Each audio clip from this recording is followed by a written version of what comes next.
This is a great question because I think it happens way more often than I think you realize. I mean, the scenario happens where you make something really ambitious as a young person, and then down the line, you're like, I feel like I actually have the resources to make this, in the way that I envision. I think the obvious example of this is in franchises. I think the Mad Max movie that George Miller wanted to make in '79 was Fury Road, but Warner Brothers, gave him all those resources, and the technology had caught up by 2015 that could be what it was. Similarly, Evil Dead. Evil Dead was made out of necessity to make a movie. Horror is just cheap and easy to sell. But I think he's always had the mind and interest towards comedy, and thus Evil Dead 2 is like, let's take this success and piggyback off of it and try and furlough it into the thing that I actually want to do. And they're essentially, Evil Dead 2 is a remake of Evil Dead 1. Cecil B. DeMille in 1923 did the Ten Commandments and then did it again in 56,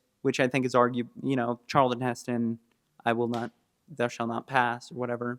Takashi Shimizu did The Grudge, and then 2 years later did the American remake, the Americanization, with Sarah Michelle Gellar and Bill Pullman. Same movie, just different audiences, different sensibilities. Michael Mann did a TV movie in 1989, LA Takedown, and then did it again in 95, obviously much more popularly with Al Pacino, Robert De Niro, Val Kilmer. Heat.